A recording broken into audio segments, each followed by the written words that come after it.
The scissors came out in the middle of the dining hall. 200 people watching. Hold still. Forehead blade closed, and with it, a small navy ribbon. The last thing Mia had left of her mother. Looks better already. Mia didn't move, didn't cry. She reached down, picked up the ribbon first, folded it, put in her pocket. Then she stood up. She looked Sloane dead in the eye for exactly 2 seconds, and walked out. No tear, no begging, no scene, just that look. She's nobody. He had no idea. No idea that the girl who had training since she was Don't 9 chase the bag. Make it come to you. Yes, ma'am. Again, hands home, chin. chimpoed this very gym 22 years ago. The fight. And this time, this is the story of Mia Callahan. I'm ready. Quiet doesn't mean peace. It's the quiet homesman who has learned that the world doesn't slow down for grief, that the sun still rises on the worst mornings of your life, that the dining hall still fills with noise and laughter even when you feel like you're standing underwater, watching it all through glass. Mia Callahan knew that quiet well. She had been living inside it for 7 months. She arrived at Hargrove University on a Tuesday in October.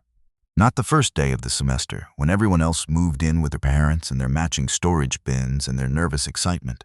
She arrived in the middle of things, when the rhythms of the place had already been set, when friend groups had already formed, when every table in the dining hall already belonged to somebody. She carried 2 bags, 1 duffel, 1 backpack. That was all. Her grandmother, Constance Callahan, everyone called her Connie, stood beside the car and watched Mia pull the bags from the trunk. Connie was 72 years old, with white hair she kept short and practical, hands that were stronger than most people expected, and a way of standing that took up exactly the space she intended to take up. No more, no less. She didn't offer to help with the bags. She knew Mia didn't want that. What she did was reach out and tuck a loose strand of hair behind Mia's ear, and then she untied the ribbon at the end of Mia's braid and reted it, carefully, the way you do something when you want your hands to say what your mouth can't. The ribbon was blue. Navy blue, the color of deep water, a thin strip of satin that Mia had been wearing in her hair for 7 months, every single day. It had belonged to her mother. "You don't have to do this," Connie said. "Not as a way out, just as a truth." "I know," Mia said, "but you're going to." "Yes." Connie nodded. She cupped Mia's face in both hands for a moment, looked at her the way grandmothers look when they are trying to memorize you. Then she let go. "Call me Sunday," she said. "I will." Connie got back in the car. She didn't wave. She didn't look back. She just drove, and Mia watched the taillights until they were gone. And then she picked up her bags and walked toward the building that was going to be her home now. She didn't know anyone here. She didn't have a roommate waiting. She had a single room in Aldrich Hall, granted because the housing office had nowhere else to put a mid-semester transfer. She had a class schedule she'd mapped 3 times on the drive down. She had a meal plan card and a campus map and a student ID with a photo that looked nothing like her. And she had the ribbon. That was enough to start. The first 3 days passed the way first days always pass when you are alone in a new place. You learn the geography. You learn which paths are fastest and which dining halls are quietest. You find the corners where you can sit without your back to the door. You watch. Mia was a watcher, had been since she was small. Her mother used to say it like a compliment. "You see things, baby. Most people look. You actually see." She saw that the coffee line in the West Dining Hall moved faster in the morning if you went before 7:15. She saw that the library's 3rd floor, East Wing, was almost always empty between 2 and 4 in the afternoon. She saw that the walking path between Aldrich Hall and the Science Building cut past a small garden that no one seemed to use, where there was a bench under an oak tree that caught the afternoon light in a way that felt, briefly, like something close to calm. She also saw Reese Hartwell on her 2nd day. She would have noticed him regardless. He was the kind of person who made sure of that. Tall, broad-shouldered, the kind of jaw that looked like it had been designed by a committee. He moved through the campus the way people move when they've never once had to wonder whether they were welcome somewhere, like every hallway had been built for him specifically. He was laughing when she first saw him, standing outside the student union with 2 other people, a young woman with dark blonde hair and expensive sunglasses, and a heavy-set young man who seemed to exist mainly to echo whatever Reese said. The 3 of them were blocking the entrance not entirely on purpose in the way that people block entrances when they don't think about other people needing to get through. Mia waited, just for a second. Then she angled past them. Reese didn't move to make room. He did glance at her. Just a flicker of assessment, the way someone looks at something to decide whether it's relevant to them. She wasn't. She could tell. She went inside. She thought that was the end of it. She was wrong.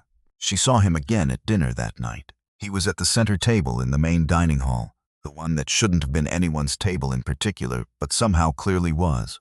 6 or 7 people orbited him. The blonde woman was there again, seated next to him, leaning in to say something that made him grin. The heavyset man, Burke, she would learn his name later, sat across from them eating like it was the last meal he'd ever have. Mia took her tray to the far end of the hall, near the windows, and sat alone. This was not unusual. She had spent the last 7 months learning to be comfortable with her own company. Or not comfortable exactly. More like fluent. Fluent in solitude, the way you become fluent in a language when you have no choice but to use it. She ate her dinner and read from the textbook she'd brought and did not look at the center table again. She was almost done when she heard the voice behind her. Somebody's sitting there. She looked up. Reese was standing about 3 feet away. He wasn't looking at her with hostility. That was the thing. He was looking at her the way you look at an object that's been placed somewhere inconvenient. She glanced around the table. There were 6 empty seats. "Someone sitting where?" she asked. "At this table," he gestured vaguely. "This is our section." She looked at the table again, then at him. "There's no sign." "Yeah." He said it like she'd missed something obvious. "There doesn't need to be." Behind him, Sloane, the blonde woman, had appeared. She was watching with mild interest. Burke was a few steps further back, hands in pockets, waiting to see what happened. Mia looked at Reese for a moment. She took a breath. She closed her textbook, and then she picked up her tray, stood and moved to a table closer to the window. Without saying anything else, she heard Sloane say something behind her, low and amused. She heard Reese laugh. She sat down at the new table and opened her textbook again. Her hands were perfectly steady. She made sure of that. She had learned over the past 7 months that hands gave things away if you let them. She did not let them. That night, alone in her room, she sat on the edge of her bed and untied the ribbon from her braid. She held it in both hands, looked at it. Her mother's name was Sandra. Sandra Callahan before she married, and Sandra Callahan still, because she kept her name and her husband had said, of course you keep it, it suits you." And she had laughed and said, "You're just saying that," and he had said, "No, I genuinely mean it." Sandra Callahan sounds like someone who could take on the world. She had taken on the world in her own way. But that was a longer story. The ribbon had been on her mother's dresser the morning of the accident. Sandra had set it aside specially. She had been planning to drive down to watch Mia's first competitive match, and she had wanted to do Mia's hair beforehand, the way she used to when Mia was little, a braid with the navy ribbon at the end, her lucky ritual. She never made it. The match never happened. And the ribbon sat on the dresser for 3 weeks before Mia could bring herself to pick it up. When she finally did, she tied it into her own hair, and she had not taken it off since. Not to wash it, not to sleep. She simply retied it, carefully, every morning and kept going. She set the ribbon on the nightstand. She brushed her teeth. She got into bed and lay there in the dark, listening to the sounds of the dormitory settling around her. She had not cried since the funeral. She didn't know whether that was strength or damage. Some days she thought it was one, some days the other. She pulled the blanket up and closed her eyes. "Call me Sunday," Connie had said. She would. She had 5 days until Sunday. She just had to get through them. The situation with Reese might have stayed at that level. The low-grade social friction that you learn to navigate in any new place. The territorial posturing that usually fades when something more interesting comes along. Except that Reese was not the kind of person who let things fade. She understood that on the 3rd day. She was in the campus coffee shop, a small place called Brennan's, tucked between the bookstore and the writing center. She had found it on her 2nd day and liked it because it was slightly off the main path and tended to attract students who wanted to actually study rather than be seen studying. She had a corner table and her laptop and a coffee that was better than she expected. She was working on an assignment for her Introduction to Sociology class when Reese came in with Burke. She didn't look up. She didn't make eye contact. She did what she had learned to do, which was to make herself present but unremarkable. Just another student with a laptop and a coffee. It didn't work? "Hey!"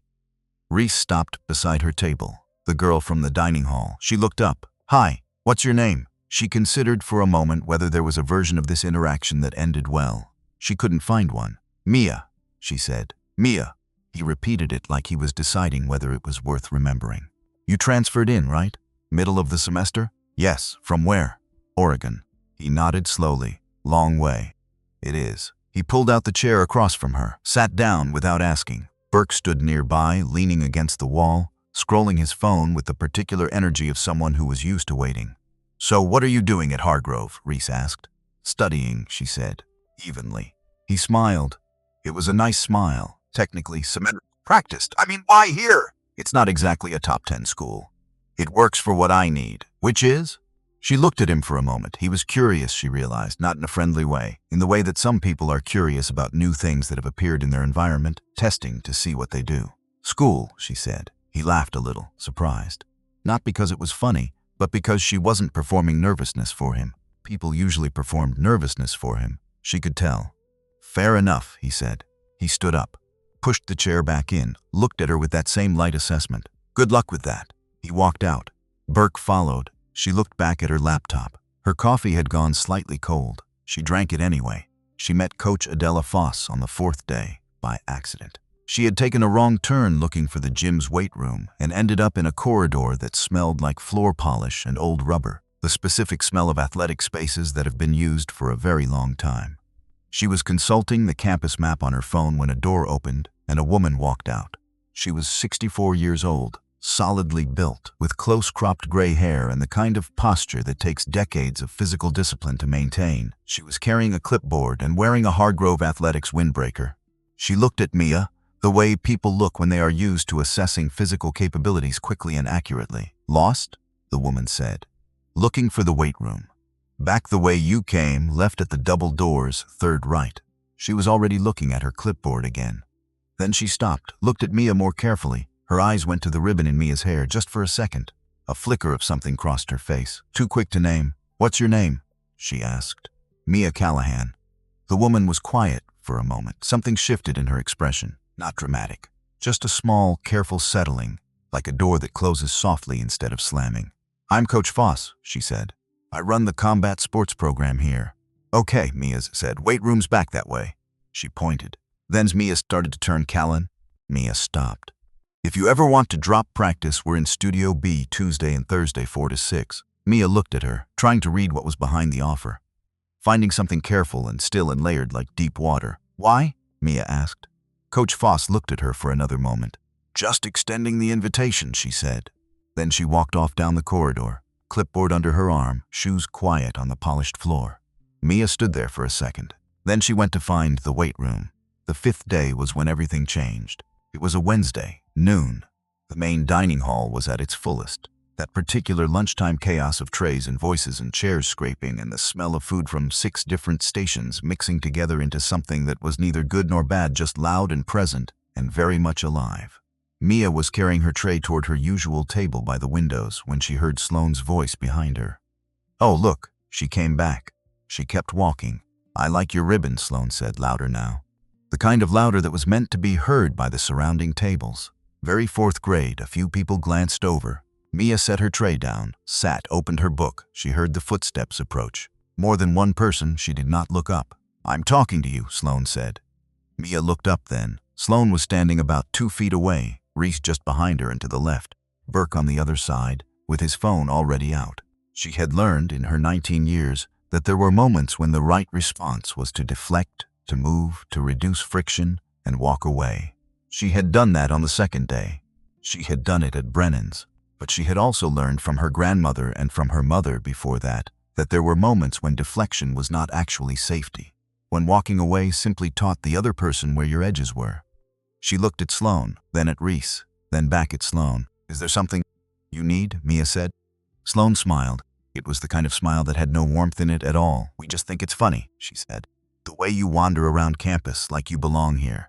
"I do belong here," Mia said. "I'm a student. Transfer student." Sloane said it like it meant something lesser. "Showed up in the middle of the semester, doesn't know anyone, sits alone at every meal." She tilted her head. "That's not really belonging, that's just occupying space." Mia looked at her for a moment. "Are you done?" Mia said. Reese laughed. It wasn't a nice laugh. "She's got some nerve, I'll give her that." "Nerve," Sloane said, "or delusion. Hard to tell." The surrounding tables had gone quieter. Not silent, but that specific quality of quiet that happens when people are listening while pretending not to. Mia looked back at her book.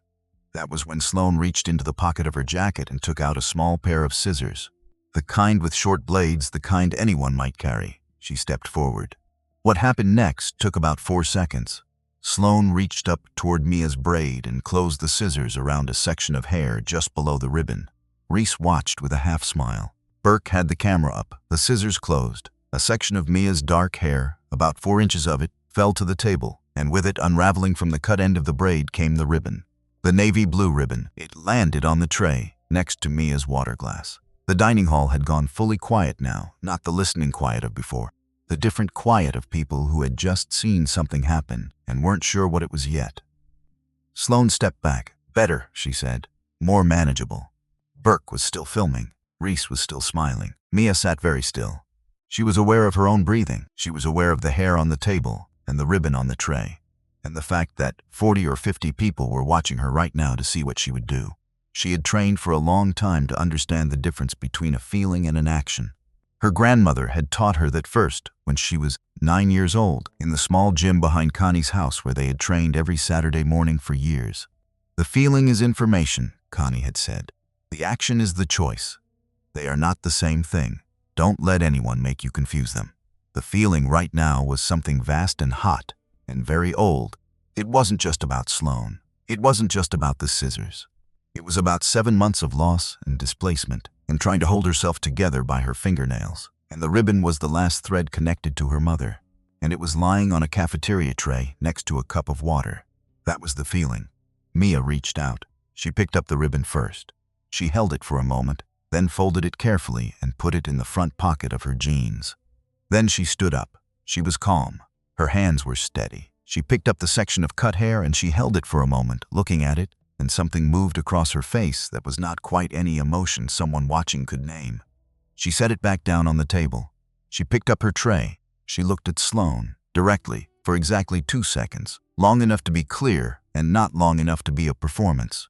Then she walked to the tray return, deposited her lunch, and walked out of the dining hall without looking back.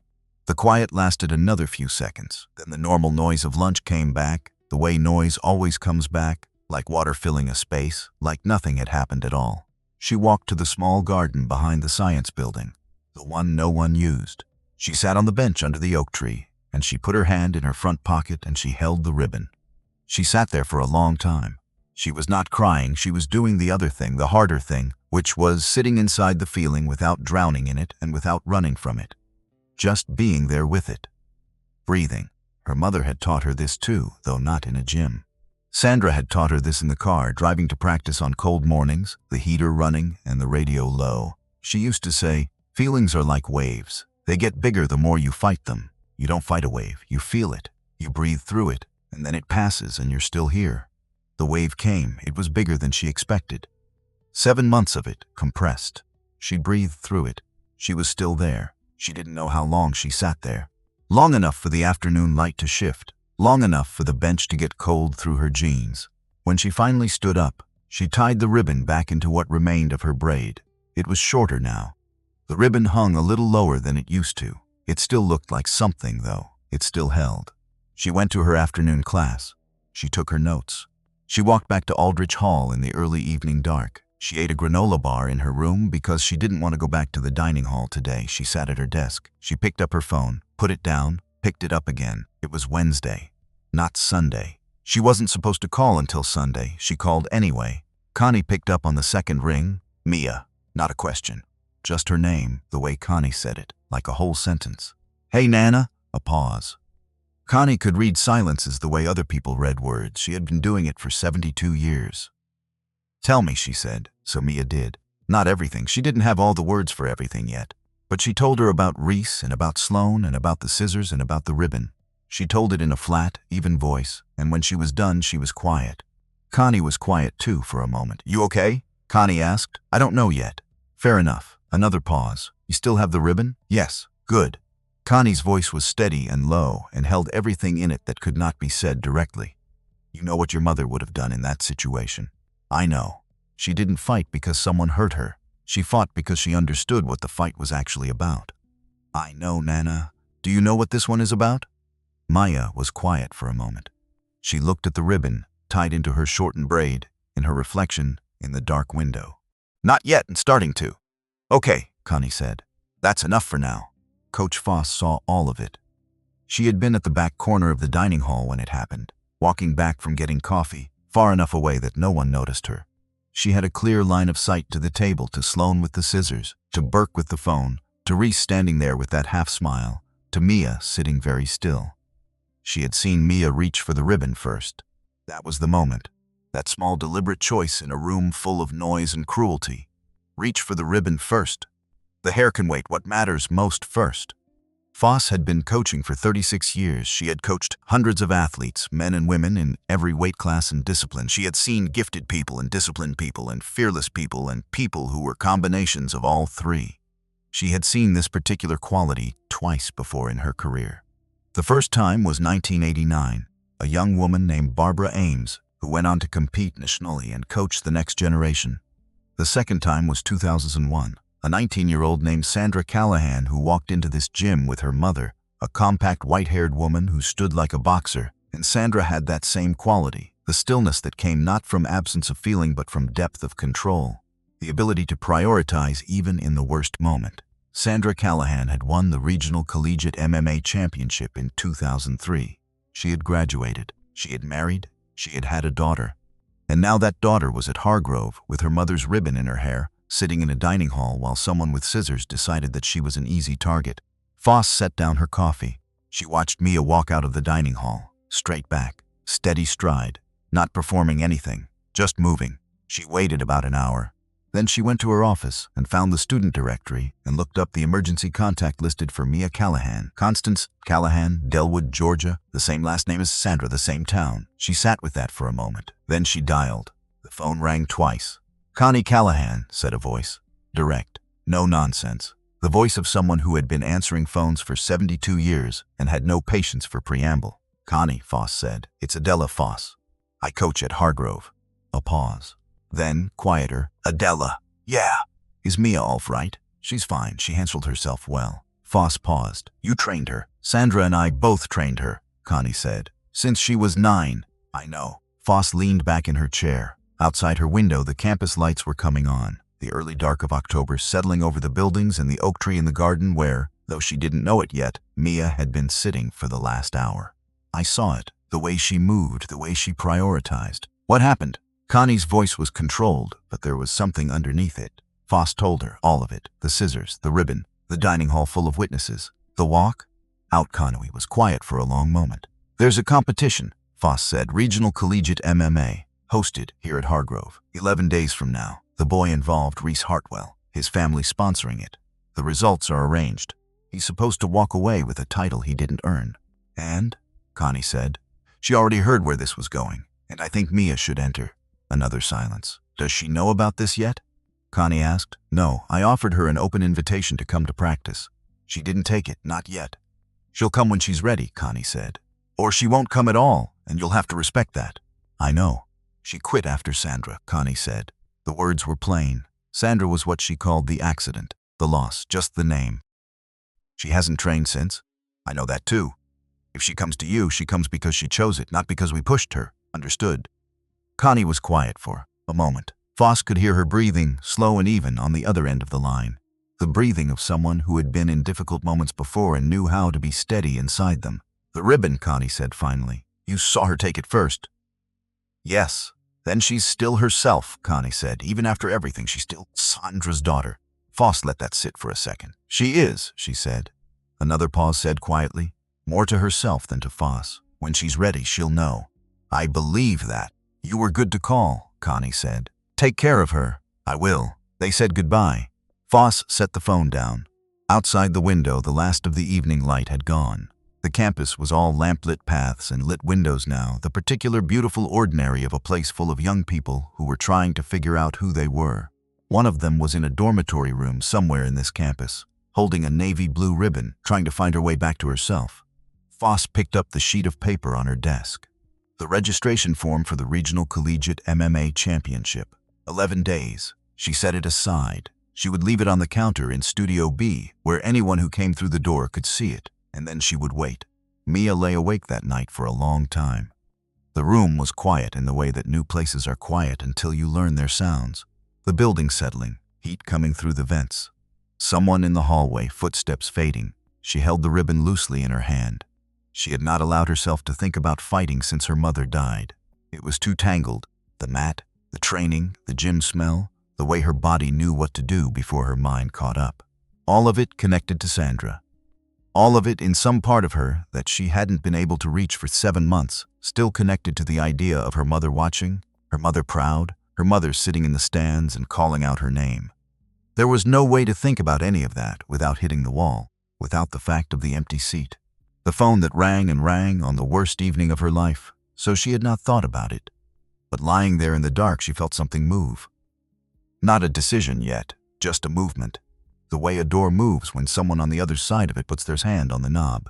She thought about the scissors, about the way Reese had stood there with that half smile, comfortable in the certainty that there were no consequences for him, that the world had been arranged by his father's money and his father's name to absorb whatever he did and return it to him clean. She thought about the ribbon in her hand. She thought about her mother. Sandra Callahan had not been a violent person. That was what most people didn't understand about fighters.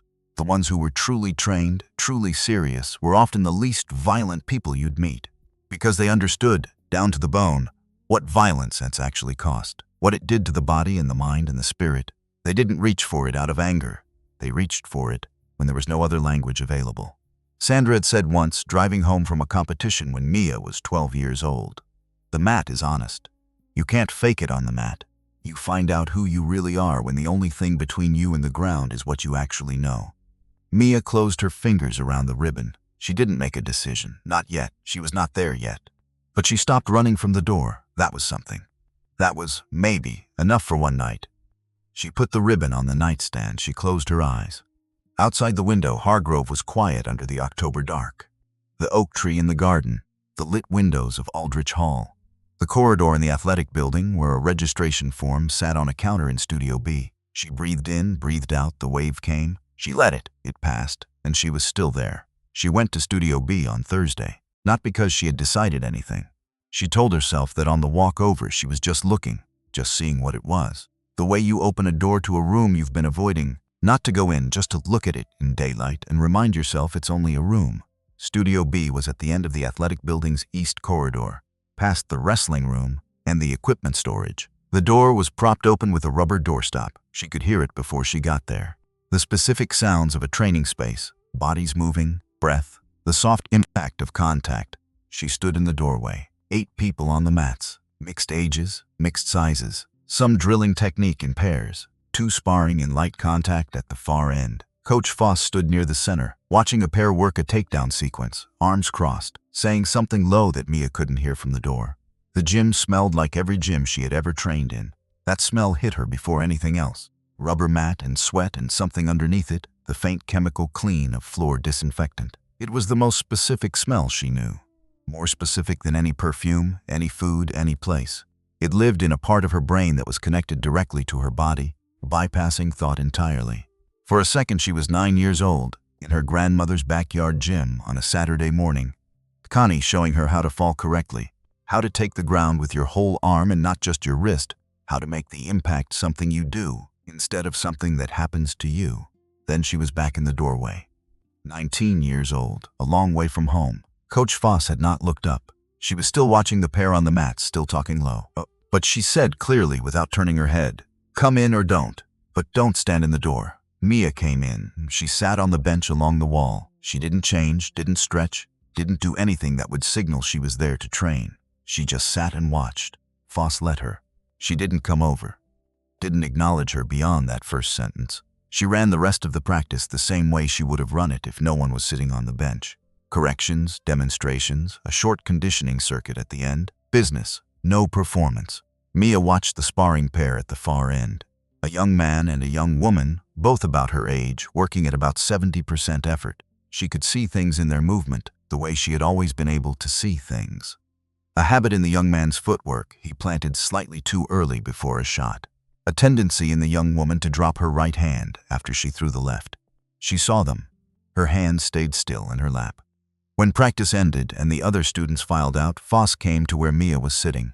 She had a towel around her neck and a water bottle in her hand. She sat down on the bench about 3 feet away. She didn't ask if Mia had enjoyed watching. She didn't ask if Mia wanted to sign up. She said, Your mother used to sit on that same bench her first week. Mia looked at her. I knew who you were, Foss said. The second you said your name in the hallway. I coached Sandra for 3 years. You look like her. You stand like her. She paused. And yesterday in the dining hall, you reached for the ribbon first. Mia was quiet for a moment. You were there? I was in the back. I saw it. Mia looked at the mats. Empty now, the afternoon light falling across them in long rectangles from the high windows. I haven't trained since she died, Mia said. I know. I don't know if I can. I'm not asking you to decide that today, Foss said. I'm just telling you the door's open. Mia sat with that. There's a competition, Foss said. Registration sheet's on the counter. You don't have to look at it, but it's there. She stood up, gathered her things, left Mia on the bench. Mia sat there alone in Studio B for a few minutes. The mats, the high windows, the smell that lived in the part of her brain connected to her hands, her feet, her breath, her mother. She looked at the counter near the door. There was a sheet of paper on it. She didn't go read it, not today, but she knew it was there. 6 days into her time at Hargrove, she understood the shape of Reese Hartwell more clearly. It wasn't just that he was cruel. Cruelty by itself was simple enough, and simple things were manageable.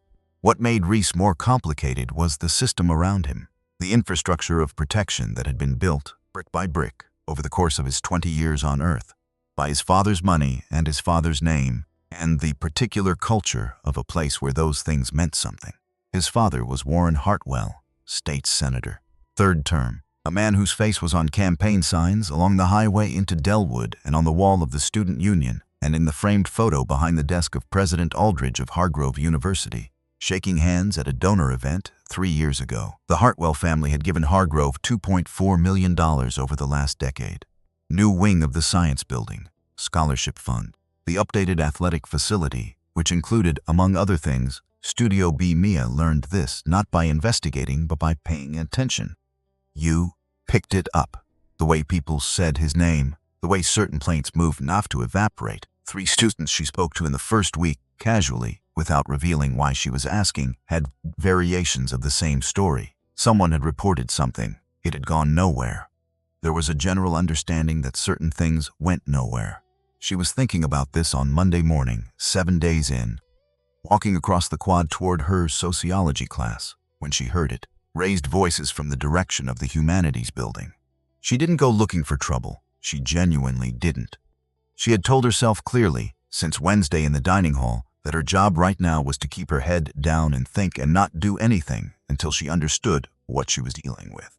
But the path to her class went past the humanities building, and the voices were in the corridor just inside the entrance, and the door was open, and she heard the words as she walked by.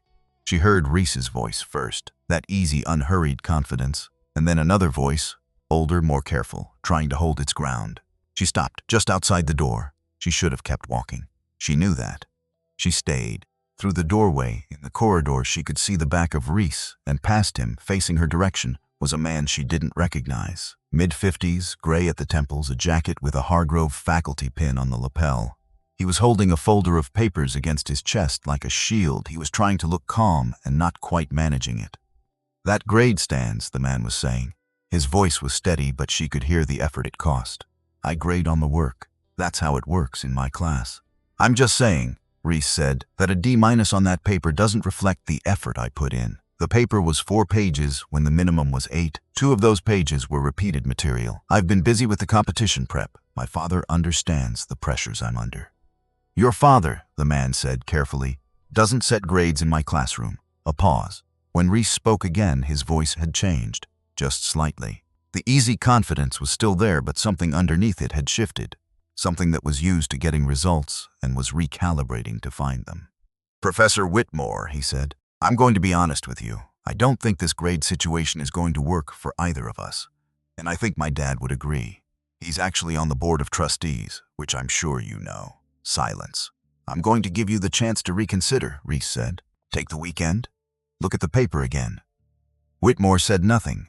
Mia heard Reese begin to move, and she stepped back from the door and kept walking quickly, the way you walk when you don't want to be seen, standing still. She went to her class. She sat down. She opened her notebook. She didn't hear a word of the lecture. She was thinking about the folder pressed against Whitmore's chest, about the effort in his voice. About a man who had spent his career doing one thing correctly, which was grading on the work, and who was now being told, in the careful language of people who have money and access, that correctly was no longer the operating principle. She was thinking about the way Reese had said my father would agree, not as a separate thought, as a reflex. The way you cite gravity, a fact of the universe that doesn't need to be argued, only invoked. She thought about what Connie had said on the phone Wednesday night. She didn't fight because someone hurt her. She fought because she understood what the fight was actually about. Mia sat in sociology class and looked at the words she had written at the top of her notebook page without meaning to, without deciding to. The word was enough. She went back to Studio B that afternoon. This time she didn't sit on the bench. She found Foss before practice started, in the small office off the main studio. Foss was at her desk, going through what looked like match footage on a laptop. She looked up when Mia appeared in the doorway. Mia said, "I want to train." Foss looked at her for a moment. "Okay, I'm 7 months off. I don't know where I am. We'll find out. And I want to see the registration sheet." Foss reached to the top drawer of her desk, pulled out a copy of the form, held it out. Mia took it, read it. Regional Collegiate MMA Championship. Hargrove University. Friday, 11 days from registration deadline. Open weight classes. Eligibility. Currently enrolled undergraduate students at participating institutions. She looked at the sponsor line at the bottom. Hartwell Family Foundation. She set the form on the desk. "I'm eligible? I had the registrar verify it this afternoon," Foss said. "You've been enrolled for 7 days. The minimum is 5. Maya looked at her. "You checked before I came to you." "Yes, you were waiting." Foss didn't apologize for that. "Your mother won this competition in 2003. She said, in this gym on those mats out there." Maya was quiet. "I was there," Foss said. "I coached her through it. She was a first-year student who no one thought would make it past the second round." She paused. "She won every round." The afternoon light was coming through the small office window. Mia could hear the sounds of students arriving in the studio behind her, mats being shifted, the low percussion of a training space waking up. "She never told me about that," Mia said. "She wouldn't have," Foss said. Sandra wasn't a person who talked about things she'd done. She was a person who did things and moved on. She looked at Mia steadily. "Sound familiar?" Mia picked up the registration form. She took a breath. She signed it. The first week of training was an excavation. That was the only way to describe it. Like digging something out of the ground after a long time. You didn't know exactly what shape it would be when you found it. You didn't know what the time in the earth had done to it. You just dug. Foss gave her the first session alone. No other students. Just the two of them in Studio B after the regular practice had ended. She wanted to see where Mia was without the pressure of being watched. She had Mia move through basics. Stance, footwork, combinations. No contact, just the movement, just the shapes of things. It came back in pieces. Some of it was immediate, muscle memory so deep it didn't need to be recalled, just released. Some of it was stiff, 7 months of non-use showing in small hesitations, in places where the sequence didn't flow the way it should. Foss watched without saying much, taking notes on the clipboard she always carried. After 40 minutes, she said, "Stop." Mia stopped. She was breathing harder than she should have been for the work she'd done. Not physical fatigue, the other kind. "Where are you right now?" Foss asked.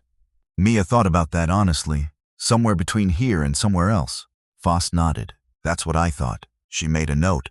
"We'll work with that." "What does that mean?" "It means the body's mostly there. The mind is catching up." She looked at Mia. "You know what your grandmother used to say. Feelings are information." Mia looked at her. "You know Connie." "I've known Connie since 1987, Foss said. "She was the one who brought Sandra to me in her first year. Drove her down from Delwood every weekend for training." She paused. "Connie was a boxer. Did she tell you that?" "She told me," Mia said. "She didn't tell me much about the rest. She was one of the first women in Georgia to compete in boxing, early 70s, before the rules caught up to what women were actually capable of." Foss's voice had something in it when she said this, a particular kind of respect that you didn't manufacture. She never got the credit she deserved for that. The world wasn't ready to give it. But she trained anyway. She competed anyway. And then she passed it to Sandra, and Sandra passed it to you. Mia stood in the middle of the mats. She was thinking about Connie in the backyard gym on Saturday mornings. How Mia had always just thought of it as what they did, their thing, their time together. She had never thought about where it came from, about the decades of history that had been folded into those Saturday mornings, about what it cost Connie to build that gym when the world she lived in told her women didn't belong in it. 3 generations, Mia said. 3 generations, Foss confirmed. And every one of you chose it for yourselves. That's important. Connie didn't drag Sandra in here. Sandra didn't drag you to the mat. Each of you came to it on your own terms. She paused. Even now, Mia looked at the registration form on the office desk, visible through the open door. Her signature on it. "Who's my opponent?" she asked. "Dara Voss, 22. She trains at Meridian College in Savannah. She competed at a high club level before going collegiate. She's good, Mia. She's genuinely good. How did she end up in this?" Voss's expression shifted slightly. Reese's people approached Meridian's athletic department about a special invitation slot. Paid entry fee, travel expenses covered. They wanted someone who would be a credible opponent on paper but could be managed. She paused. "I don't think Dara knows that. I think she thinks she's just been invited to compete, but the arrangement behind it is Reese walks away with the title. It's been set up that way." Mia absorbed that. "So she's not corrupt," Mia said. "Just being used. As far as I can tell, yes." Mia thought about that. About Dara Voss at Meridian, training without knowing she was a prop in someone else's arrangement. It made the thing more complicated and also somehow more clear. "Okay," Mia said. "Show me what we're working on." They trained every evening that week. Voss and Mia in Studio B after the regular session ended. Sometimes one or two of the other team members stayed to help with drilling, but Voss kept the broader picture quiet. What Mia was doing and why was not broadcast. The body came back faster than Mia expected. By the third day, the hesitations were mostly gone.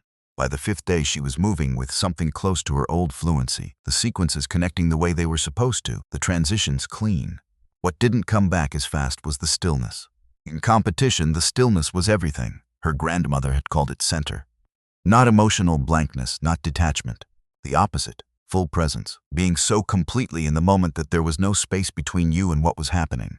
No lag, no commentary, just response. She had had it once reliably before. She knew what it felt like. She could feel its absence now, a slight delay, a small part of her that was watching from outside instead of being fully inside. Voss saw it. Of course she saw it. On the fifth evening, she sat Mia down after training and said, "Talk to me about the ribbon." Mia looked at her. "I'm not being abstract," Voss said. "I mean the literal ribbon. What does it mean to you right now?" Mia thought about how to answer that honestly. "It's the last thing of hers that I carry," she said. "Everything else is at the house or gone. The ribbon is with me. And when Sloane cut your hair and it fell on the tray, what happened in you?" "Something large," Mia said. "Large like fear, large like." She searched for it, like being reached all the way down to the bottom of something and pulled. Voss nodded slowly. "And you held it?" "Yes, that holding. That's the center. That's what you're trying to get back to." Voss leaned forward slightly. "The center isn't the absence of feeling. It's the ability to hold the feeling without being pulled under it. You did it in the dining hall. You can do it on the mat." Mia was quiet for a moment. "My mother had it," she said. Profoundly. "How did she build it?" Voss was quiet for a moment. "She lost her father when she was 16. He was sick for a long time before that. She spent 3 years watching that and holding her family together, and then she came here and she trained, and I think the training gave her somewhere to put it. The mat was honest in a way that most things weren't. You couldn't pretend on the mat. You couldn't manage an impression. You just were what you were." Mia sat with that. She used to say, Voss continued, that the mat taught her the difference between what she was afraid of and what she was actually facing. Those are different things. Fear is always about the future. The mat is always now. Mia looked at her hands, the wrapping she'd put on before training still on. White athletic tape over the knuckles, the old familiar weight of it. "I stopped because I couldn't separate them," she said quietly. Being on the mat from her not being there to watch. It felt like, she stopped, started again. It felt like if I went back to training, I was saying it was okay, that things were okay, and they weren't okay. "They still aren't," Voss said, "and they don't need to be for you to be here." Mia looked up. "Grief doesn't have a finish line," Voss said. "You don't complete it and then get to go back to your life. It's not sequential. You carry it, and you also do the other things. Both at once. That's the only way through." The studio was quiet around them. The evening light had gone, and the overhead lights were on, the particular flat brightness of an athletic space at night.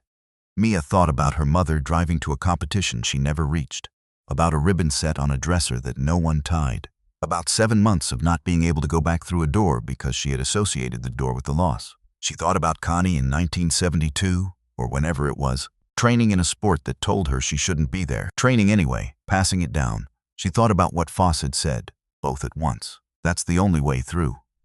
"Okay," Mia said. I understand. She didn't mean she was over it.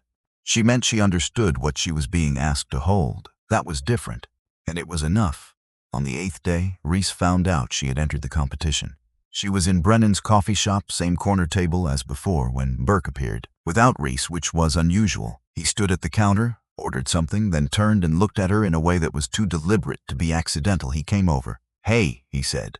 She looked up, said nothing. Heard you signed up for the MMA thing, he said. She waited. Reese thinks it's funny, Burke said. He was trying to sound casual and not quite landing it. He wants you to know you can still withdraw. Why would I do that? Mia said. Burke shifted his weight. Look, the competition's already figured out. The result's already going to be what it's going to be. You getting in there isn't going to change that. You're just going to get hurt. She looked at him steadily. Did Reese send you here? A pause. He just thought someone should give you the heads up. Tell him I appreciate the concern, she said. She looked back at her laptop. Burke stood there for another moment. Then he left. She watched him go through the coffee shop window. He took out his phone as soon as he hit the sidewalk. She could see him typing. She looked back at her screen. Her hands on the keyboard were steady. 2 hours later, walking back to Aldrich Hall, she passed a small group of students near the student union and heard her name in their conversation. Not spoken to her, spoken about her. She caught fragments. New girl. Transfer. Signed up for the MMA thing. They said Reese is going to have her disqualified. She kept walking. They tried to have her disqualified on the 9th day. She found out from Foss, who found out from the athletic department, who received an inquiry from the competition organizing committee. The inquiry cited a provision in the eligibility rules. Participating students must have been enrolled for a full academic term, not a partial term, to qualify. Foss read the inquiry twice. Then she pulled up the actual rulebook and read it twice more. The provision cited didn't exist. Someone had written it into the inquiry as though it were a real rule, apparently counting on no one checking. Foss checked. She called the organizing committee and pointed this out. There was some back and forth. The inquiry was withdrawn. Mia found out about it when Foss told her at the start of their evening session. They tried, Foss said. It didn't work. Mia absorbed that. Who filed the inquiry? It came through Hartwell Foundation channels, as far as I can tell. Mia nodded. She started wrapping her hands, working methodically the way Connie had shown her, starting at the thumb. Thank you, she said. I didn't do much, Foss said. The rule they cited doesn't exist. It fell apart on its own. You checked, Mia said. That matters. Foss looked at her. Your grandmother's coming Friday. Mia's hands paused for half a second on the wrap, then kept moving. You called her? She called me. Wanted to know if I needed anything. Foss paused. She'll be here. Mia finished the wrap on her left hand, started on her right. The tape unrolled cleanly, the weight of it familiar, the small ritual of it something she hadn't fully realized she'd missed. She thought about Connie driving down from Delwood, 72 years old, the same drive she had made years ago, bringing Sandra to train. The same gym, the same mats. A different generation. Did you know, Mia said, not looking up from the wrap, that she never watched my mother's final match in person? She was sick that week. She watched the video afterward. Foss was quiet. She's never told me that, Mia said. But I found the video when I was going through Mom's things. And in the corner of the frame, you can see the seat where Connie should have been sitting. Empty. She smoothed the last piece of tape down, looked at her hands. She never mentioned it, Mia said. Not once. She just showed up the next weekend and kept training me. Foss was quiet for a moment. Then that's very Connie. Yes, Mia said. It is. She stood up, moved to the center of the mats. Let's work on the clinch, she said. It was late on the 9th night when the other thing happened. She was at her desk going over match footage Foss had given her of Dara Voss when her phone buzzed. Unknown number. She almost didn't answer it. She answered, Is this Mia Callahan? A man's voice, measured, the voice of someone who had made many strategic phone calls. Yes, she said. This is Warren Hartwell. She sat very still. I hope I'm not calling too late, he said, in the tone of someone who was not concerned about that at all. I wanted to reach out personally. I understand you've signed up for our regional competition. I have, she said. Wonderful. We're very proud of that event. It's something the family has supported for several years. A pause. He was letting the context establish itself. The money behind the competition, the name on the building, the reach. I also understand there may have been some friction between you and my son recently. There has been, she said. Reese can be. Another pause, spirited. I apologize if that's caused you any inconvenience. Inconvenience. She sat with that word, she said. Her voice was even. "I wanted to call because I believe in direct communication," Hartwell said. "And I think in this situation it might be worth having a direct conversation about your plans going forward at Hargrove." She understood exactly what he was doing. It was done well. No explicit threat, just the weight of a man with resources making contact to let you know he was aware of you. She thought about Connie. About Connie in the early 70s being told she couldn't compete. About the forms of pressure that powerful people applied to smaller people, and how they changed their surface over the decades while remaining the same underneath. "Senator Hartwell," she said, "I appreciate you calling. I'm going to keep my registration in the competition. I'm going to train for the next 2 days, and I'm going to compete on Friday. I want to be direct about that, since you value direct communication." A pause. Longer this time. "I see," he said. "Is there anything else?" she said. "No," he said. "I think that covers it." "Have a good night," she said. She ended the call. She set the phone down on the desk, looked at it for a moment. Then she picked up, called Connie. It was 10:47 at night. Connie answered on the first ring, which meant she had been awake. "His father called me," Mia said. "I figured he might." "You knew?" "I knew the type," Connie said. "When you make a move, they can't stop through the usual channels. The ones with money go to the source. They want to see if you can be bought or scared." A pause. "Which was it?" "Neither worked," Mia said. Connie was quiet for a moment. When she spoke again, her voice had something in it that Mia had heard only a few times in her life. Not pride exactly. Something older and quieter than pride.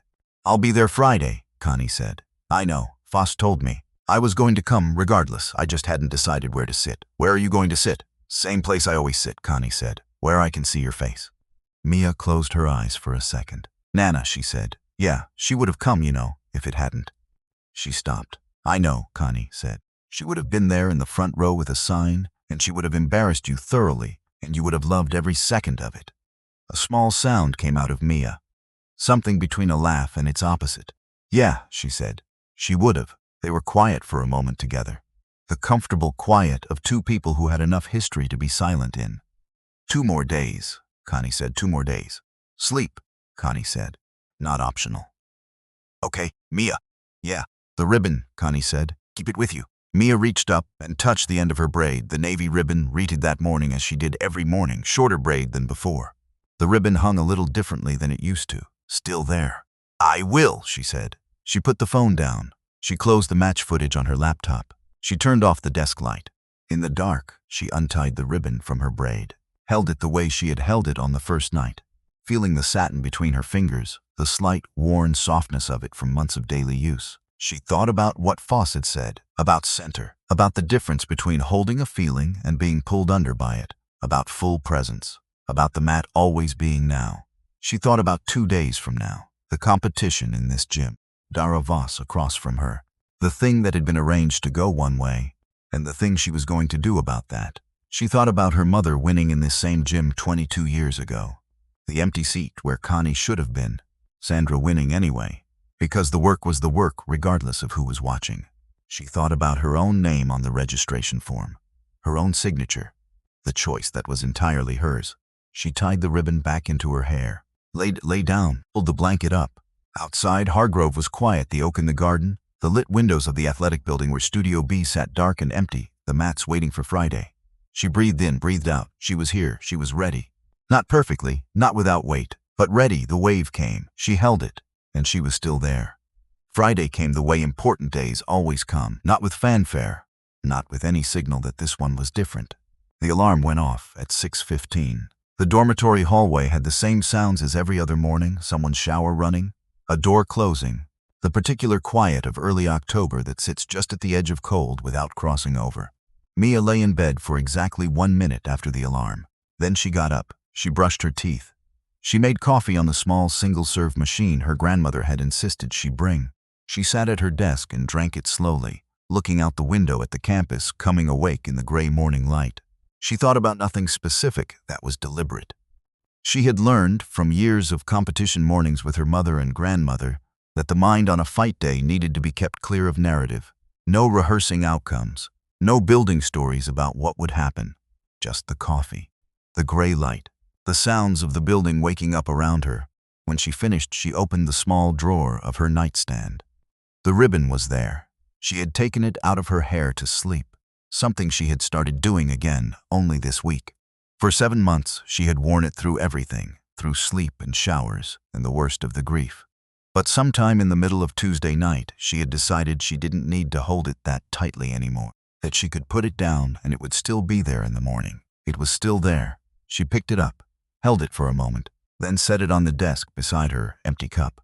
She would put it in after she braided her hair, the way her mother had always meant to do it. She got dressed. Training shorts, a long-sleeve shirt. She laced her shoes sitting on the edge of the bed, and she thought about her mother doing the same thing 22 years ago in a dormitory room not very different from this one. She thought about Sandra Callahan at 19, new to Hargrove, new to being away from home, new to the particular loneliness of a place that hadn't yet made space for her. She thought about how Sandra had shown up anyway. Mia finished lacing her shoes. She stood. She picked up the ribbon from the desk. She braided her hair in the mirror the way Connie had taught her. When the braid was done, she tied the ribbon at the end, adjusted it, looked at herself. The braid was shorter than it used to be. Sloane's scissors had taken 4 inches. The ribbons sat differently than before, lower, more visible somehow. She looked at herself for a long moment. Then she picked up her bag and walked out the door. The competition was in the main athletic hall, not Studio B. The bigger space, with proper spectator seating along 2 walls and mats that had been laid and taped the night before. When Mia arrived at 8 in the morning to check in and warm up, the space was already being set up. People testing lighting. The sound system running a check. Folding chairs being arranged in rows. It looked like what it was, a real event, properly organized.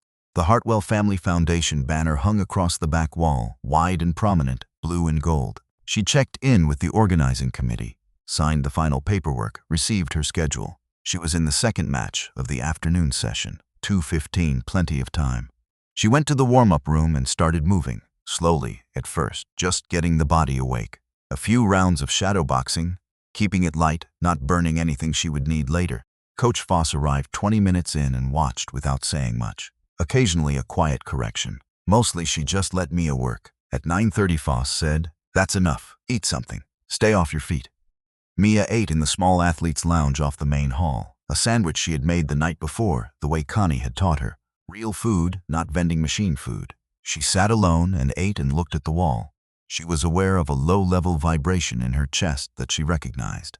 The particular aliveness of a body that knows something is coming and is preparing at every level for it. She had felt it before in the years of training, in the few competitions she had entered before her mother died. It was not pleasant and it was not unpleasant. It was information. She breathed with it, didn't push it away. At 11, she heard Reese's voice in the corridor outside the lounge. She didn't move, just listened. He was talking to Burke. His voice had its usual quality, that unexamined confidence, but underneath it today she could hear something else, a tightness. The specific irritation of someone whose arrangements have not gone according to plan. She heard her name, then the words "shouldn't even be here," then something "zaid nota," then footsteps moving away. She finished her sandwich, folded the wrapper neatly, put it in the bag. At noon, Connie arrived. Mia saw her from across the athletic hall. Her grandmother came through the main entrance with the particular walk she had, unhurried and completely certain. The walk of someone who knew exactly where she was going and didn't need anyone's permission to go there. Dark blue sweater, white hair neat, canvas bag over one shoulder. She saw Mia and walked over. She didn't hug her. That wasn't Connie. She put her hand on Mia's shoulder for a moment, looked at her carefully, taking in the full picture. "You look good," Connie said. "I feel ready," Mia said. Same thing, at a certain point. Connie looked around the hall. Her eyes moved to the Hartwell banner, then away. "Coach Foss here?" "She's in the back. She'll find you." Connie nodded. She looked at Mia's braid, at the ribbon. Something moved in her expression, quick and deep, and then it settled back into the steady calm that Mia had relied on her whole life. "She'd be here," Connie said quietly. "Just a fact." "I know," Mia said. "Front row." Connie's voice was steady, but something in it was not. She'd have made a sign, something embarrassing with glitter on it. A sound came out of Mia, short and genuine, something between a laugh and a breath. "Yeah," she said. She would have. Connie squeezed her shoulder once, then let go. "Go rest," she said. "I'll be in the seats. Which row?" Connie looked at her. "Where I can see your face," she said. "Same as always." At 1:30, Mia was back in the warm-up room when Foss came in. Her expression was neutral, but there was something careful in it. Mia recognized that look. Something had happened. "Tell me," Mia said. A video was posted to the campus social network this morning, Foss said. About an hour ago. It's getting shared. Mia waited. Edited footage. From multiple sources, some real, some I can't identify the origin of. It puts together clips to make it look like you instigated the situation in the dining hall, like you were aggressive toward Sloane first and she was defending herself. Foss paused. The scissors aren't in it. What happened to your hair isn't in it. Mia was quiet for a moment. Burke had his phone out the whole time, she said. Selectively edited, Foss said. Done carefully. To someone who wasn't there, it looks credible. How many people have seen it? About 400 shares as of 20 minutes ago. Students mostly. Some faculty. Mia absorbed that. She thought about 400 people watching a version of Wednesday in the dining hall that had been rebuilt from the ground up to point in the wrong direction. About walking into that hall at 2:15 in front of an audience who had spent the morning with a story that was not true. She breathed. Okay, she said. Foss looked at her. That's it? What else is there? Mia said. I can't unpost it. I can't explain it to 400 people in the next 45 minutes. The match is at 2:15. She looked at Foss steadily. Is there anything that changes whether I'm allowed to compete? No. The video is social, not official. Then okay, Mia said. I'll deal with what's in front of me. Foss looked at her for a moment. Then she nodded. Warm up, she said. 10 minutes light, then we tape your hands. At 2 o'clock, Mia walked from the warm-up room to the main hall. She heard it before she got there. The crowd had filled in, maybe 200 people in the seats, and the energy of it came through the door before she opened it. Voices. The particular collective sound of people who had been primed by something they'd seen on their phones that morning. She pushed the door open and walked in. The noise didn't stop, but it changed, a shift in texture. She could feel the video moving through the room in the form of attention, eyes finding her, some neutral, some not. She walked to the far side of the mat and began her final warm-up, moving slowly, deliberately, not looking at the crowd. Eyes in, body present. The last minutes before belonged entirely to preparation. She was aware of Reese in the spectator section. The particular quality of attention coming from that part of the room. She didn't look. She moved through her warm-up sequence and breathed and was here, on this mat, in this gym where her mother had stood 22 years ago. She could feel that, in the practical way that places carry their history when you know what they carried. The mat under her feet had been replaced many times since 2003, but the floor under the mat was the same floor. The walls were the same walls. The proportions of the space were unchanged. Her mother had stood here. She stood here now. That was enough. The organizing committee called the competitors to the mat. Dara Voss came from the other side of the hall. She was 22, compact and well-muscled, dark hair pulled back tight, moving with the economy that came from years of serious training. She looked at Mia with a directness that Mia respected immediately. Not contempt. Not the way Reese looked at people, measuring what they were worth. Just the focused attention of one fighter reading another. They touched gloves in the center. Up close, Dara said low, "Good luck, it was genuine." Mia could hear that. "You too," Mia said. They went to their corners. The first round was exactly what Foss had prepared her for. Dara was fast, faster than the footage had suggested, because footage never fully captures the speed of someone who is genuinely quick. She moved with no wasted motion, everything purposeful, the product of years of serious coaching. She came forward in the first 30 seconds and established pressure. Mia gave ground. Not from fear, from information gathering. Every exchange was data. The way Dara set her feet before a combination. The slight drop of the left shoulder before a takedown entry. The pattern in her breathing when she worked in close. Mia didn't fight back hard in the first round. She absorbed, deflected, kept her positioning without trying to win anything. She was not there yet. The space was not yet familiar. She needed a round to know it. The crowd read this wrong. She could hear it in the quality of the sound from the section where Reese was sitting. A growing confidence. Some murmuring that carried the specific tone of people who had made up their minds before the event began. She breathed through it. The round ended. She went to her corner. Foss handed her water. Said 3 things quietly and specifically. One about Dara's left shoulder, one about controlling the center of the mat, one about her own right hand, which she had been dropping slightly when she moved backward. Mia drank, nodded. Her breathing slowed. She was aware of the crowd. She was not distracted by the crowd. There was a difference. Connie had taught her that years ago. You can hear the room and still live inside yourself. The second round was different. She came forward from the start. Small change in posture, small change in weight distribution. She watched Dara register the shift and adjust. Good fighter. The adjustment was quick and smart. Mia made her work for every position. She started using what she had been holding back. Not the full range yet, just the early chapters of it. Combinations that suggested more than they delivered. Setups before the finishes. She was looking for the tell. The thing Dara did just before the move she favored most. She found it at 90 seconds. The shoulder. The left shoulder dropped a fraction of a second before the takedown entry. Not much. Not enough for most people in the room to catch. But Mia caught it the first time, and the second time, and by the third time she was already moving when the shoulder dropped. She used Dara's momentum, let it come, redirected, reversed the position. For a moment she had an angle that surprised even Dara. She could see it in the fighter's eyes, the brief recalibration of someone who has just been read correctly. The crowd shifted. A different quality of sound now, less certain. She didn't press the advantage hard. She released, reset, came back to center. She wasn't trying to end it here. She was communicating, I'm here. I see you. I have been here all along. The round ended. Foss met her at the corner, said nothing for a moment, handed her water and looked at her with an expression that was not quite satisfaction and not quite relief. Something more settled than either. She's starting to figure out you're different than she expected, Foss said. I know, Mia said. How do you feel? Present, Mia said. Foss nodded once. Good. The third round was when it happened. 40 seconds in, Dara made her move. The best move she had, the one Mia had studied in the footage but had not yet seen in real time. She closed the distance fast, got inside, and locked up a shoulder control that her footage showed she could maintain for a long time. She was strong in close. It was her best position. The hold was good. Genuinely good. Mia could feel the quality of it. This was not a fighter who had been arranged to win.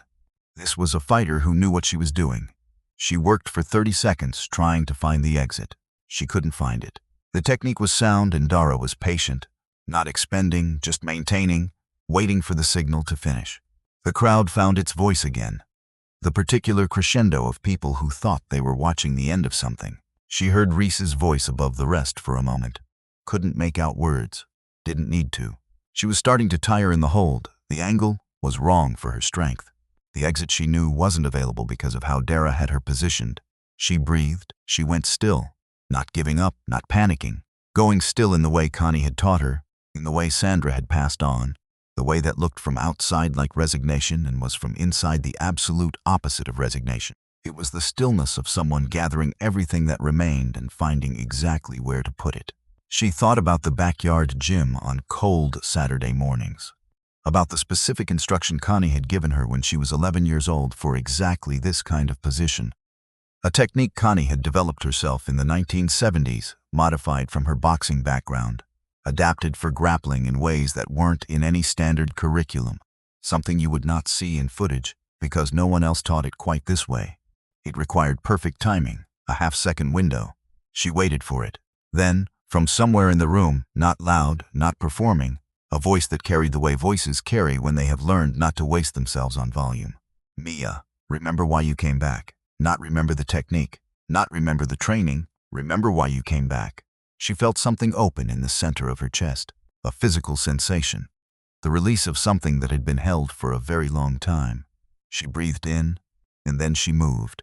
3 connected movements, each depending on the last, the timing between them narrow enough that Dara had less than a second to respond. She felt Dara's grip change as she registered the motion, the fighter's instincts firing correctly, but just behind the moment. By the time the adjustment began, Mia was already through it. She came out of the hold and reversed the position, and suddenly it was Dara who was working to escape and Mia who was in control. The room went very quiet, not the empty quiet of something ending. The held quiet of 200 people who had just seen something they did not expect and were not yet sure what to do with. Mia didn't finish. She released, stepped back to center. She looked at Dara. Dara looked back. The fighter's eyes had changed. Still in the match, still present, but something in them had opened. A recognition. Dara shook out her arms, rolled her shoulders, took a breath. Then she said, low enough that only Mia could hear, "Where did you learn that?" "My grandmother," Mia said. Dara looked at her for a moment. Her eyes went to the ribbon at the end of Mia's braid. "What's your grandmother's name?" she said.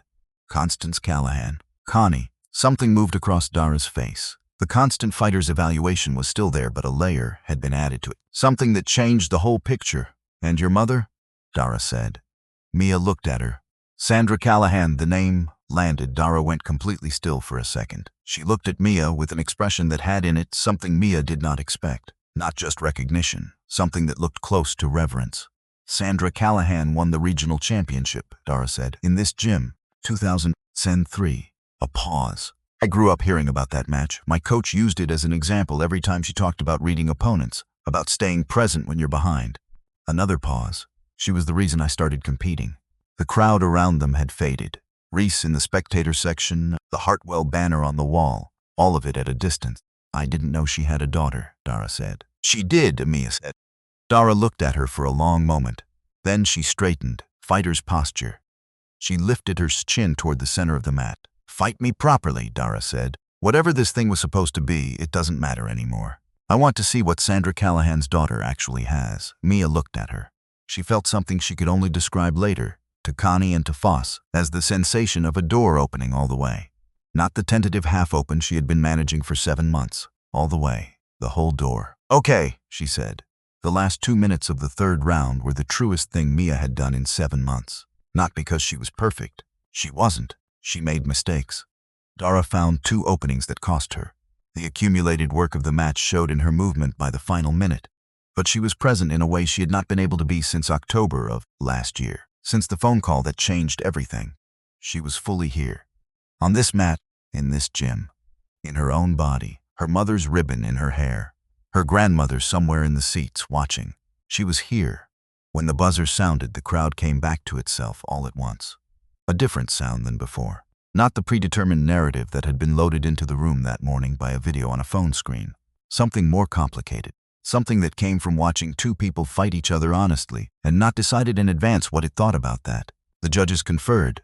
Mia stood in her corner. Foss handed her water, said nothing. Sometimes nothing was the right thing. The decision came back. Split. 2 judges to 1. Mia by points. She heard it and stood with it for a moment. Not triumph. The particular satisfaction of having done the thing you came to do, in the way you meant to do it for the reasons you meant to do it for. She walked to center mat. She and Dara touched gloves. Dara leaned in. Good fight.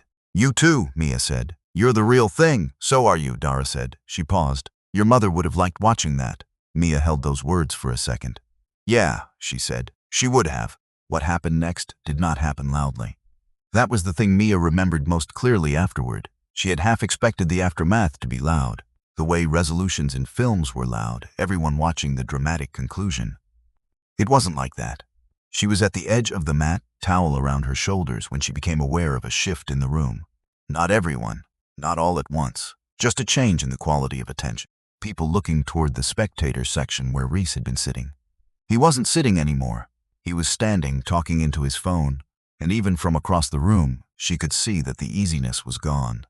The quality that had been so consistent in every interaction she'd had with him, that unexamined confidence, was simply not there. She looked to see what he was looking at. A man she didn't know was standing near the entrance of the hall. Mid-50s, conservative suit, a lanyard with a Hargrove administrative badge.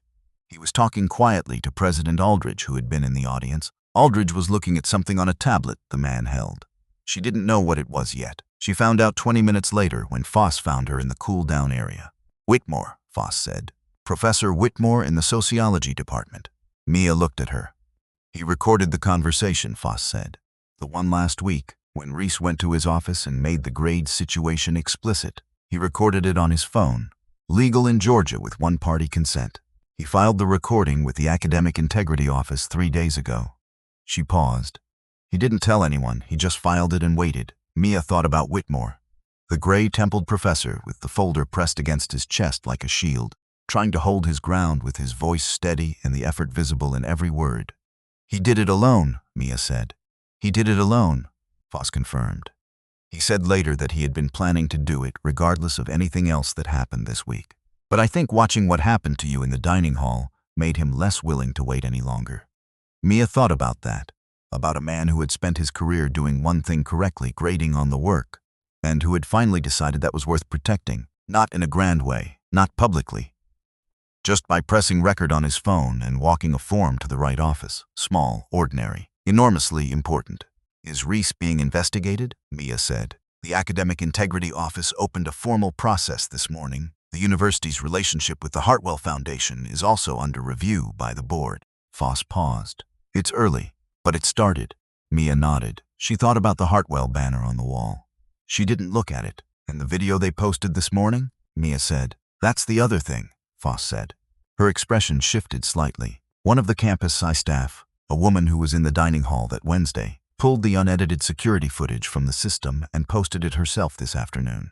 She filed a concurrent report with Student Affairs. Foss paused. She said she'd been thinking about it all week. Watching what happened to you was what made her stop thinking and start doing. Mia sat with that for a moment. A woman she had never met. Someone who had been in the room when it happened and had said nothing, because most people say nothing at the time, and then went home and thought about it for 4 days and decided that was not who she wanted to be. Did she get in trouble for pulling the footage? Mia asked. No, Foss said. Pulling security footage for a conduct report is within her job description. She was careful to do it the right way. People can usually tell the difference, Mia said, when they see both versions side by side. It takes them a minute, but they can tell. Yes, Foss said, they can. She found Foss waiting for her just outside the cool-down area door when she came out. Her coach was standing with her back against the wall, clipboard under her arm as always. 36 years of this posture. The same economy of motion that came from knowing exactly what mattered. Foss looked at her, taking in the full picture. Then she reached into the inside pocket of her jacket. She held something out. Mia looked down at Foss's open hand. The navy ribbon lay across her palm. Not the one in Mia's hair. The original one. The one that had fallen onto the cafeteria tray 9 days ago when Sloane's scissors closed around her braid. Mia went very still. I picked it up, Foss said, from the dining hall floor after you left. She paused. I didn't know if you'd want it back. I didn't know if it would help or make things harder, so I kept it until I knew which. Mia looked at the ribbon in Foss's hand. It was the same ribbon she had worn every day for 7 months. The one that had been on her mother's dresser the morning of the accident, set aside for a ritual that never happened. The one she had finally picked up 3 weeks later and tied into her own hair and had not removed since. Because holding it felt like holding something of Sandra that could not be taken away. And then it had been taken away by a pair of scissors and someone who didn't know what they were cutting. And here it was. She reached out and took it, held it in her palm. Thank you, she said. Her voice was steady, just barely. Sandra would have done the same, Foss said simply. Then, your grandmother's at the back. Go, Mia went. She found Connie near the exit, standing with a woman she didn't recognize. As Mia approached, the woman said something to Connie, touched her arm briefly and walked away. Connie watched her go, then turned and saw Mia coming. They walked toward each other and met in the middle of the emptying hall. Connie looked at her, the same careful inventory, taking in the full picture the way she had been doing for 19 years. Good fight, she said. Thank you for coming. Wasn't a question of whether. They stood together. Around them the hall was slowly emptying, people filtering out, conversations continuing in smaller groups, the mats still taped down, the Hartwell banner still on the wall, everything looking the same as before, and nothing quite the same underneath. Who was that? Mia asked. Dara's coach, Connie said. Drove up from Meridian. She wanted to tell me she's going to have a conversation with Dara about what this competition was set up to be. A pause. Dara's not happy about being used as a prop. She thought she was invited to a legitimate event. She was competing legitimately, Mia said. That part was real. Her coach knows that. Dara will know it too when she's had time to think it through. Connie paused. She came to find me after the match. Did you see? No, Mia said. I didn't. She wanted to know if I was Connie Callahan. Something moved in Connie's voice, quiet and deep. She said she started competing because of a match Sandra won in this gym. Mia had heard Dara say this on the mat. Hearing it from Connie was different. She felt it land in a different part of her chest. Mom never knew, Mia said. She never knew she had that kind of reach. Sandra didn't compete to have reach, Connie said. She competed because it was true, because it was hers. She looked at Mia directly. Same reason you did today. Mia was quiet for a moment. I felt her, Mia said. It came out smaller than she intended. Not like a ghost, not anything strange. Just, I could feel where she would have been, the seat she would have taken, what she would have said after the second round. Connie went very still. She would have said my footwork was still sloppy on the right side, Mia said. And then she would have said she was proud of me. Critique first, always critique first, because she believed in telling the truth before the love. That way you could take both of them seriously. Connie made a sound, very small. something that had lived inside her for a long time. She reached into the canvas bag on her shoulder, took out something small. She held it out to Mia, another navy ribbon, identical in color, identical in width, but new. Unworn, without the 7 months of daily use that the other one carried. Mia looked from the worn ribbon in her left hand to the new one in Connie's palm. 2 ribbons. "I bought it 3 years ago," Connie said. "When Sandra first told me she might drive down someday to watch you compete. I bought 2. One for her to use when she did your hair before the match, the way she always planned to." She stopped, started again. She never got to use it, so I kept the other one. "For how long?" Mia said. 7 months, Connie said. "I've been carrying it for 7 months, waiting." Mia looked at the worn ribbon in her left fist, the one that had traveled the whole distance, every morning for 7 months. The dining hall floor, Foss's jacket pocket, her palm right now. She looked at the new one in Connie's open hand, the one that had waited 3 years in a canvas bag for a moment that almost didn't come. She held out her right hand. Connie placed the new ribbon in it. Then Connie reached up with the hands that had been doing this since before Mia was born, and gently untied the ribbon currently in her braid, the one she had tied in that morning in the mirror, the way her mother had always meant to do it. She held it carefully, the way you hold something that has done important work. Then she took the new ribbon and tied it in, her fingers remembering the motion without needing to think, the way the body remembers what the heart has done many times. She stepped back and looked. The braid was shorter than it used to be. Sloane's scissors had taken those inches and they were not coming back. But the ribbon was at the end of it. Navy blue, the same shade, the same intention. "There," Connie said. Mia looked at her grandmother. 72 years old, white hair and steady hands and a way of standing that took up exactly the space she intended and no more. The woman who had built a gym in her backyard when the world told her she had no business on any mat anywhere, who had trained Sandra, who had trained Mia, who had driven down from Delwood today to sit in the back row where she could see her granddaughter's face. The same back row where she had not quite been able to sit 22 years ago. She was here now. Both of them were here now. Mia looked down at her 2 hands. Left hand, the worn ribbon, the one that had been through everything. Right hand, the one now in her hair, placed there by her grandmother's hands. The one Sandra had never gotten to use. She closed both fists gently. "Nana," she said. "Yeah, thank you." Connie looked at her for a long moment, and for once the careful steadiness she always maintained allowed something through. Not a lot, just a flicker. The cost of 7 months visible for 1 second in her eyes before she brought it back. She would have been so proud, Connie said. "Quiet, certain. Not just today, all of it. The way you got through, the way you kept going." She stopped. Started again. "The way you tied the ribbon back in after they cut your hair and walked out of that room with your back straight." Maya pressed her lips together. "She knew who you were," Connie said. "Before everything happened, she knew. She used to say, 'Mia's going to be something, Mama.' Not because of the fighting, because of the reason behind the fighting, because she knows what it's for." The hall was almost empty now. A few people remained, gathering their things, saying quiet goodbyes. The mats still laid out. The late afternoon light coming through the high windows at a long angle, golden and fading, the particular light that makes everything look significant for a few minutes each day before it changes. Mia thought about all of it. Whitmore pressing record on his phone in a quiet office and filing a form without telling anyone. The IT staff member who went home Wednesday night and thought about it for 4 days and decided that was not who she wanted to be. Dara driving up from Meridian, competing honestly without knowing she was a prop, then coming to find Connie after the match.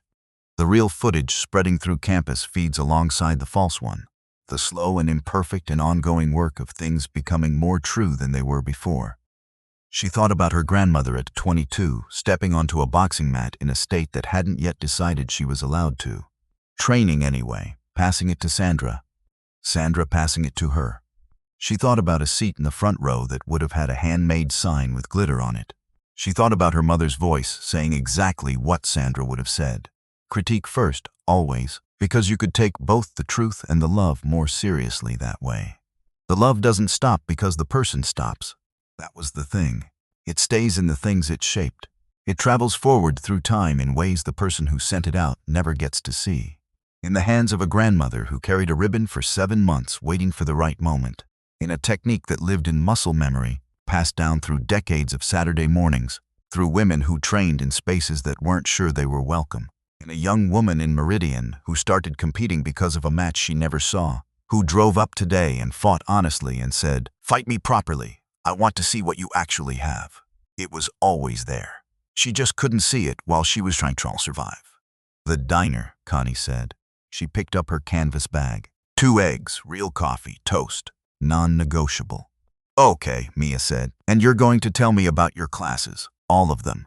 "The sociology professor is someone worth knowing," Mia said. "Tell me." So she did. They walked out together through the thinning crowd, past the folding chairs, past the mats and the high windows and the Hartwell banner that would come down now and be replaced by something that had not yet been decided. Past the door to Studio B, where a registration form had once sat on a counter, waiting for someone to walk in and sign it. Out into the October afternoon, the campus was quiet in the way it got on Friday evenings, people beginning to scatter, the week releasing itself. The oak tree in the garden was visible from the path, the bench where Mia had sat 4 days ago, holding the ribbon, working through the wave. The leaves had changed since then, turning now, not gone yet but turning, that particular edge of autumn shift when things still look like themselves, but you can feel what's coming. Mia looked at the bench as they passed. 4 days ago, she had been trying to survive the week. She had not known yet what the week was for. She walked past the tree. The afternoon light was going golden and long across the path, the kind of light that makes ordinary things look significant for a few minutes before it fades. She walked in it with her grandmother, left fist closed around the worn ribbon, the new one at the end of her braid catching the light as she moved. She thought about her mother one last time. Not the absence, not the empty seat, not the road. She thought about Sandra Callahan driving toward a competition she believed in to watch a daughter she was proud of, because that was exactly where she wanted to be. She would have been here. She was always going to be here, and in every way that mattered, she was. 2 eggs, Connie said. "You've said that twice," Mia said. "I know," Connie said. "I like to be sure." Mia almost smiled. The ribbon caught the last of the afternoon light, navy blue, the color of deep water. Still there. Always still there. There are people who carry things for you while you find your way back to yourself. They don't announce it. They don't make it a condition. They just carry it, quietly. And when the time is right, they put it back in your hands. That's not a small thing. That's everything.